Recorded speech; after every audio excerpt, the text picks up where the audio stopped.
శ్రీమాత్రే నమ. జయ గురు దత్తాత్రేయ నమ. ఈ వీడియోలో మనం వృశ్చిక రాశి వారికి సెప్టెంబర్ 1 నుంచి 15 మధ్యలో జరగబోయే పక్ష ఫలితాలు పరిశీలిద్దాం. మరి ఈ రాశి వారికి అంటే వృశ్చిక రాశి వారి ఫలితాలు మనం గమనించవలసినప్పుడు ముందుగా కుజుడు ఏ స్థానం ఉన్నాడు, కుజునితో ఏ గ్రహాలు కలిసి ఉన్నాయి, ఏ గ్రహాలు చూడబడుతున్నాయి అన్న విషయం మీద జాతకుడి యొక్క ఫలితాలు ఆధారపడి ఉంటాయి. మరి కుజుడు 11వ స్థానంలో ఉన్నాడు అంటే వెరీ గుడ్, మీ ప్రయత్నాలకి తగిన ప్రతిఫలం దక్కుతుంది. మీరు చేసే ప్రయత్నాలకి మీ పెద్దవారు, మీ కొలీగ్స్, మీ స్నేహితులు సంపూర్ణంగా సహకరిస్తారు. ఏవైనా లిటిగేషన్లు, చికాకులు, ఆర్థిక సమస్యల నుంచి బయటపడడం జరుగుతుంది. భూములు, స్థిరాస్తులపై ఆదాయం లభిస్తుంది. మీకు రావాల్సిన ధనం సకాలంలో రావడం వల్ల మీ సమస్యల్ని చాలా వరకు పరిష్కరించుకుంటారు. ఏదైనా ఒక హోదాలో ఉన్నటువంటి మీ మిత్రులు మీకు సర్వదా సహకరిస్తూ మీ యొక్క ప్రయత్నానికి వారి యొక్క సపోర్టు కంపల్సరీగా ఉంటుంది. కాబట్టి దానికోసం మీరు పెద్దగా దిగులు పడక్కర్లేదు. మీ ప్రయత్నం మీరు చేసుకుంటే సమస్య దానికదే పరిష్కారం అవుతుంది. దానికి తగిన ధనం దానికదే సమకూరుతుంది. బట్ ఏదైనా రాష్ట్రాధిపతి లాభంలో ఉండగానే ముఖ్యమైన పనులు ఏవైనా ఉంటే పూర్తి చేసుకుంటే మంచిది. ముఖ్యంగా భూములకు సంబంధించింది. అలాగే కుజుడికి షష్టాధిపత్యం ఉండడం వలన ఉద్యోగంలో అభివృద్ధి కొరకు కానీ ఉద్యోగంలో మార్పు కొరకు చేసే ప్రయత్నాలు ఫలిస్తాయి. నూతన ఉద్యోగ ప్రయత్నాలు ఫలిస్తాయి. ముఖ్యంగా క్రీడా రంగంలో కానీ, పోలీస్ డిపార్ట్మెంట్లో కానీ, రియల్ ఎస్టేట్ రంగంలో ఉన్న కానీ, అలాగే టెక్నికల్గా మామూలుగా ఈ మెకానిక్లు, వాటికి సంబంధించిన వృత్తిలో ఉన్నవాళ్ళు, వ్యవసాయ పనులు, భవన కార్మికులు మొదలగు వారికి ఆదాయం పెరుగుతుంది. కొత్త అవకాశాలు కూడా రావడం జరుగుతూ ఉంటుంది. అయితే ఇది అంత సునాయాసంగా వచ్చే అవకాశం లేదు. రావడం మాత్రం గ్యారంటీగా వస్తుంది.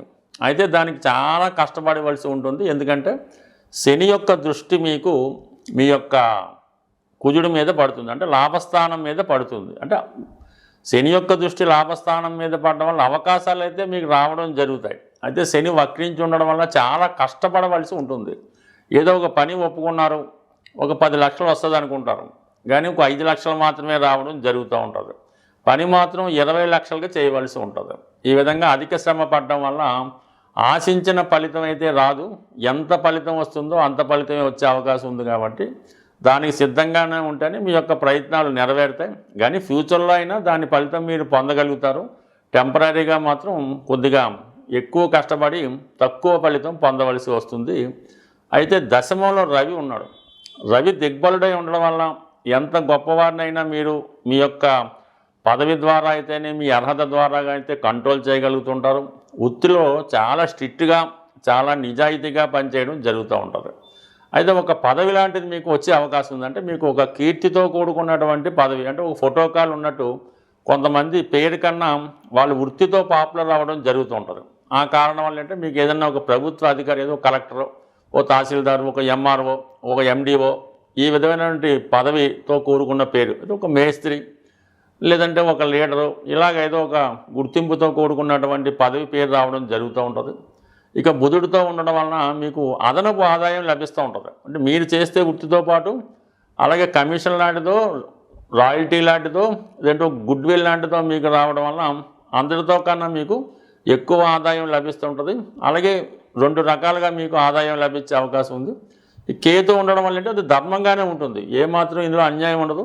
మీరు చేసే పనికి ప్రతిఫలంగా మాత్రమే మీ సంపాదన ఉంటుంది. బట్ వృత్తిలో బాధ్యత పెరుగుతుంది, హోదా పెరుగుతుంది, ఎక్కువ పని గంటలు పనిచేయవలసి ఉంటుంది. ఓవరాల్గా ఇది చతుర్థంలో రాహు ఉండడం వల్ల పెద్ద పెద్ద కార్యక్రమాలు చేపట్టే ముందు అది ఒక్కసారి మనం ఆలోచించవలసి ఉంటుంది.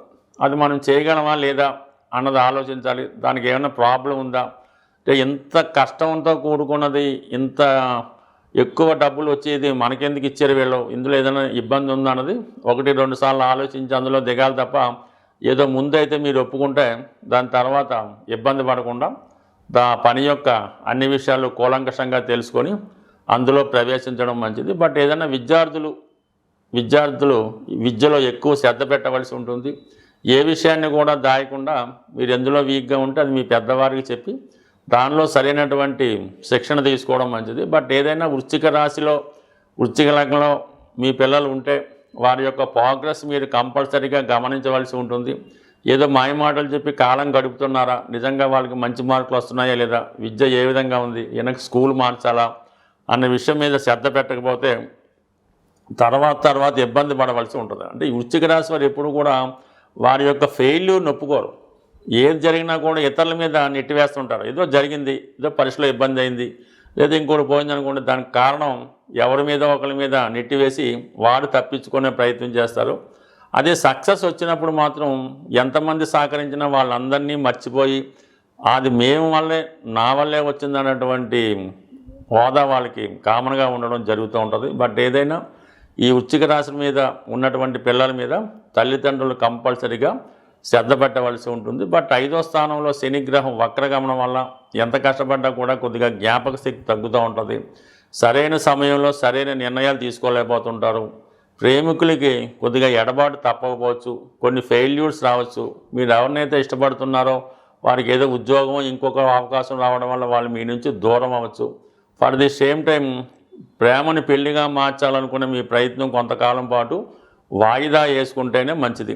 బట్ ఏదైనా శుక్రుడు భాగ్యస్థాన సంచారం వల్ల స్త్రీ దేవతలను ఆరాధించడం వల్ల మీ యొక్క అవసరాలకి స్త్రీలను ఆశ్రయించడం వల్ల మీ పనులు సులభంగా జరిగే అవకాశం ఉంటుంది. మరి ప్రస్తుతం 12 రాసుల వారికి ఈ పక్షంలో వస్తున్నటువంటి మహాలయ పక్షాలు అంటే మీ యొక్క పితృదేవతల్ని సంతృప్తి పరచడానికి వచ్చినటువంటి రోజులు ఇవి. సాధారణంగా జన్మజాతకంలో పుట్టినప్పుడు కానీ కొన్ని సందర్భాల్లో గోచారరీత్యా కూడా ఇటువంటి పితృదోషాలు అన్నవి ఏర్పడుతూ ఉంటాయి. ఈ పితృదోషాలు ఏర్పడుతున్నాయి, అవి మనకి ఎంతవరకు ప్రభావం చూపుతున్నాయి అని తెలుసుకోవడానికి ఏదైనా ఒక సంఘటన, ఒక దుర్ఘటన పదే జరుగుతుంది ఆ కుటుంబంలో అనుకున్నప్పుడు కంపల్సరీగా ఆ కుటుంబం మీద పితృదోషం ఉందని గమనించవలసి ఉంటుంది. ఉదాహరణకి ఆ కుటుంబంలో ఇది 6 నెలలకి సంవత్సరానికి ఎవరో ఒకరు మరణించడం జరుగుతూ ఉంటుంది. కొంతమందికి వారి యొక్క పెంపుడు జంతువులు మరణించడం, మళ్ళీ ఇంకోటి తెచ్చుకుంటే మళ్ళీ 6 నెలలు చనిపోవడం. అలాగే మనకి ఈ పాడినిచ్చే గోవులు కానీ గేదెలు కానీ ఏదో కారణం వల్ల అవి చనిపోవడం జరుగుతూ ఉంటుంది. తరచూ గృహంలో దొంగతనాలు జరుగుతున్నాయి. ప్రతిసారి మనకి ఉద్యోగంలో పోగొట్టుకోవడం జరుగుతుంది. ఆ కుటుంబంలో నిరుద్యోగులు ఎక్కువ మంది అయ్యారు.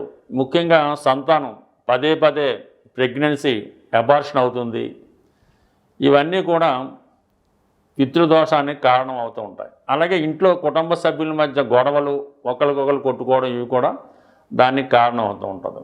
ఇటువంటి పితృ సమస్యలతో పితృదోషాలతో బాధపడుతున్న వారికి ఈ నెలలో వస్తున్నటువంటి మహాలయ పక్షాల్లో వారి యొక్క దోషాన్ని పరిష్కరించుకోవడానికి చక్కని అవకాశం కలుగుతూ ఉంటుంది. వారి సాంప్రదాయ ప్రకారం మీ కుల పెద్దలను కానీ మీ కుటుంబ పెద్దలను కానీ ఆశ్రయించి వారు చెప్పిన విధంగా మీకు వచ్చినటువంటి కష్టాన్ని బట్టి ఈ మహాలయ పక్షాల్లో దానం చేయడం వల్ల కానీ సేవించడం వల్ల కానీ సేవ చేయడం వల్ల కానీ ఈ విధంగా మీరు మీ పితృదోషాలని సరిచేసుకుంటే కంపల్సరీగా తర్వాత మీకు ఇటువంటి దుర్ఘటనలు జరగకుండా అదృష్టంగా మారే అవకాశం ఉంది.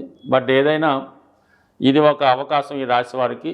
బట్ మనం ప్రతినిత్యం దీపారాధన చేసుకుంటున్నాం, విష్ణు సహస్రనామం చదువుతున్నాం, సూర్య నమస్కారం చేసుకుంటున్నాం, గుడికి వెళ్తున్నాం, తిరుపతి వెళ్తున్నాం, అయినా కూడా ఈ కష్టాలు వస్తున్నాయంటే దానికి పితృదేవతలు కారణమవుతుంటారు. మన వంశాన్ని మన గోత్రాన్ని రక్షించేదే ఈ పితృదేవతలు. మామూలు దేవతలలాగే ఈ పితృదేవతలు అంటే వీటి కోసం పూర్తిగా తెలుసుకోవాలంటే పెద్దలు చెప్పినటువంటి వీడియోలు అంటే మన చాగంటి కోటేశ్వరరావు గారు మొదలగు వారు చెప్పినటువంటి వీడియోలు విపులంగా ఉంటాయి.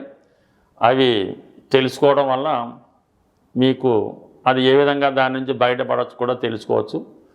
మరి కొద్దిపాటి పరిజ్ఞానంతో చెప్తున్నట్టు మాలాంటి వాళ్ళు ఏదో పరిహార నిమిత్తం అంటే జ్యోతిష్ శాస్త్రంలో వచ్చినటువంటి కష్టాలకి ఏది పరిహారం అన్నది తెలుసుకొని మీకు ఈ రిపీటెడ్గా వచ్చిన కష్టాలకి ఈ మహాలయ పక్షాల్లో ఈ తగిన పరిహారం చేయడం వల్ల మీకు కంపల్సరిగా ఈ దోషాల నుంచి బయటపడి మరి చాలా ఆనందంగా సంతోషంగా ఉంటారని ప్రార్థిస్తూ నమస్కరిస్తూ స్వస్తి.